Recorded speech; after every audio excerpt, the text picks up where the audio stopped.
want to know how to transition to an AI career, Milan Rana is a principal AI and cloud architect specializing in enterprise Gen AI agents, MCP, and small language models. He designs secure and production scale AI platforms with strong MLOps, DevSecOps, and governance foundations, and serves as the ACM Dallas chapter chair, contributing to the AI community through research, speaking, and industry leadership.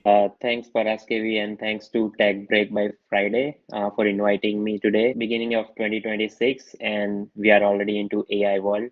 So let's deep dive. Myself Milan Rana, calls it by name Milan, and I am a principal AI architect right now at Headstrong AI, and I have been in industry more than 13 years. I started my career as a developer, but slowly transitioned into cloud and then now architecting role, especially with the current trend. In my role, I do day to day like MCP architecture, small language models, MLOps, and some of the security architectures as well. So that's my primary role.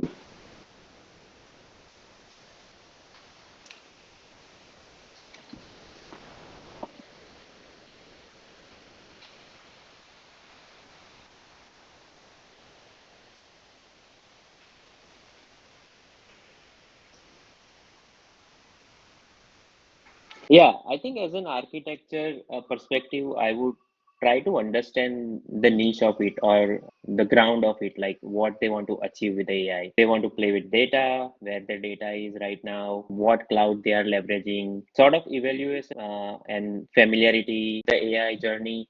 If they have started, maybe we'll brainstorm ideas with the client more to understand what exactly they want to achieve and kind of plan with them and present them the overall architecture. But I think system wise, it's a broader topic, I would say, and basically needs to go carve out the use cases. And based on the use cases, I would go deep dive with the landscape of maybe their landing zone and the backend services as well as the database. How do you still stay up to date with your current role as AI is changing day by day? Yeah, so as you mentioned, right, MCP is fair. It's a year and a month right now, I would say, and industry are still trying to figuring out what MCP can do, right? What will be the traditional API replacement, what MCP can achieve when it comes to agentic AI and tool calling and the security posture.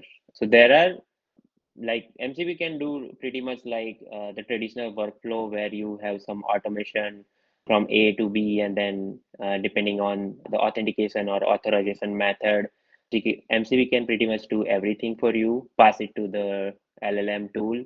But at the same time, there are more vulnerability issues if you are not familiar about the compliance of the security. There is no like prompt injection or jailbreaking happening.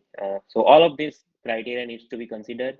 And I closely work with the security team day to day, how someone can trick MCP server by injecting some, fault JSON and, get the information. So you have to be careful about what you are using it at tool level. It's still going on, I would say. We are still doing it, but once I think everyone knows, maybe some of the basic stuff of MCP would be helpful even for the client as well. Because I would say sometimes it's kind of a buzzword, but when you actually try to implement it, there is more to it. It's not just, tool calling and LLM and everything. There are more to it as well.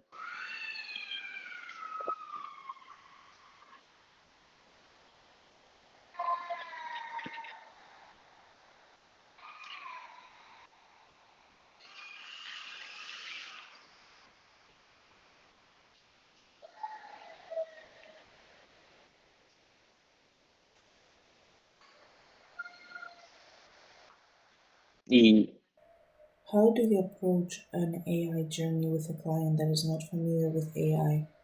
Yeah, so I think for that, in order to do achieve it, there are certain part of it. So one is governance for sure, right? If you are on Azure for say, you need Purview as a governance platform to monitor what actually users are typing. And if you are building your agentic system on for say Azure AI Foundry, I think they have implemented kind of prompt awareness or something related to prompt feature.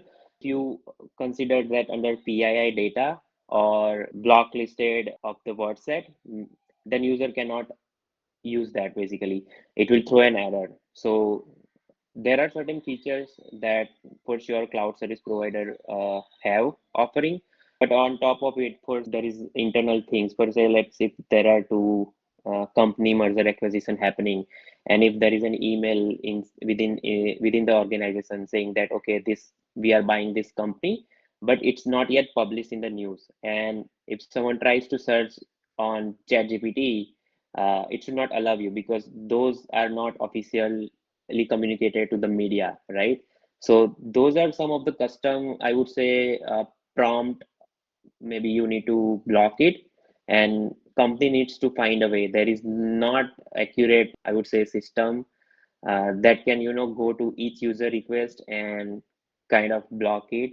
But there are workaround to it as well. For say, let's say if user is trying to search the same context, right, merger and acquisition to the chat GPT or maybe some internal tool, and that tool can, let's say if it goes to web search, maybe they need to be aware about, like if they are building AI agent, that web search should be turned off initially for the pilot testing to see how users are interacting, what prompt they are using it, and then there are something called custom wrapper around LLM tool. So you may need to build something like at industry level or your org level, like custom LLM wrapper that can prevent user activity in next iteration.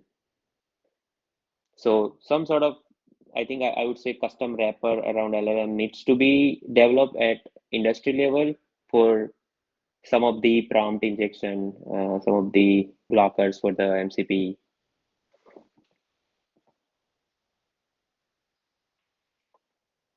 Yeah, sure. I mean, prompt injection, again, it's a wider topic, how users are interacting with the internal GPT or LLM. It is I think it is effort of combination of both individual as well as the security team to have more robust, maybe is monitoring system at agentic level, what users are actually typing and kind of recording it. Not sure if there is any system available to monitor each of the prompt and block word by word, but there should be some solution. Maybe need to some build around at industry level for sure. And also, I think industry also has to educate, especially this AI era, right? Traditionally, in workday system, right? Industry has workday, and then you have some training, right? For example, emergency exit training or some HR training, right? Similar way, they have to adopt this as well, like what prompts are allowed, or just so that everyone is aware that okay, we should not use some of the internal, I would say, prompt or some data leakage. So that way, maybe industry has to find some way to educate people as well as the cybersecurity team more on this. How are you implementing internal GPT memory, short term or long term? Generally, it should be like this only, right? Traditionally, we look for the SharePoint to get the information, but this agent can look for the common information across the SharePoint and just give you about your policy. Not yet there, I would say. So we are still into pilot phase. So maybe we'll get to know more about in future, not not right now. But yeah, we are building internal GPT, and there are two aspects to it, right? One short-lived memory and long-lived memory. So short-lived memory could be a week, I would say, and we are leveraging Redis for sure. That's a industry that are adopting for short-lived memory. But long-lived memory, we are looking into different solution right now. I mean, on Azure, we are leveraging Cosmos DB for now for long-term memory and tool calling. But down the road, we want to also explore some of the third party, for example, MAM0 or Zap. I don't know if you have heard about it, but those are the third party, I would say, memory management. There are some metrics around it, like how to use, when to use. So we are still exploring that MAM0, but currently we are leveraging Azure native services for the long-term memory and tool calling. Since you mentioned you guys have been using Azure, What Azure tools have you been using for long-term memory? So we have categorized the users basically, and we have provided certain access to certain users to restrict it, right? So when you go to GPT and the MCP tool sees that this user doesn't have access to certain tool, so it will immediately prompt you that you are not allowed to use it, or there isn't anything can do for this because you don't have access to it. Basically, we have created a custom functions for some of the tool calls for certain user group basically. If they are using from outside, so if they are kind of a contractor, they are not allowed to access some of the tools. So we have uh, created some sort of security policies around it, and custom, I would say, application role. So that way tool understands that these users are not allowed at entra level, because we have octa federated entra that pretty much has more security and governance when it comes to user level access. There are still opportunities train and train the model basically. But I think trends are shifting towards I would SLM from LLM, because of the obviously one of the reason is cost and faster LLM response. So industries are moving towards SLM instead of LLM for the internal use cases, particularly because they can keep their SLM inference near to their database for the faster response. With that, I don't think it will take much time for agentic AI to pretty much closer, I would say, once uh, every engineer is keeping up to speed with the current trend, I would say, especially in my industry. So it's not, I would say, skeptical, but affirmative that it will happen for sure. So in my previous job, I was advisor, software engineer advisor, but I was mostly doing kind of senior cloud engineering role. And a lot of when I joined this new job or new initiative, a lot of my friends kept asking me like, how did you transition into this role versus architectural role? So I always keep telling them that even though I had like day-to-day job, I usually try to keep up to speed with the latest information. I try to attend some of the conferences online, say Azure, Ignite, or Microsoft, right? reInvent, to get to know more about what industries are doing, where they are. Because if you just keep doing your work, then you will be behind of what actually Bay Area, if you see, right, they are way ahead of what rest of the worlds are doing. Feel more greed about like, you can, if you want to do it, just start it today. Just maybe start with some of the basic certification, understand services and what can you do with that services. Not just, okay, this web app I can just deploy for the applications, but what web apps can do, how you can scale it. You need to understand like scalability standpoint, load balancing, if users get more users are getting into it, how you can scale it, how you can transition from maybe web app to Kubernetes for scalability, cost saving. So you need to think about all aspect of it, like networking, security, governance, obviously, scalability, monitoring. So you need to understand each of these, I would say, realm of the services, and not just, at high level. I would say you also need to go underneath each services like offering, and you should have a solid mind of like comparing between two services, like why you should pick this and versus not this, right? I would say maybe start getting some certificate to know more about the architecture realm. Keep yourself busy, I would say. Just think ahead of what current engineers are doing. Maybe if you are building something, maybe you need to think two-step ahead, like what can be the next step to enhance it or to make it more reliable for the company, or user experience perspective. Even myself as an architect also, I sometimes feel like out of the knowledge, I would be honest, right? Because if you see every day these GPT models keeping up with, like, more speed than what we are trying to catch up with them.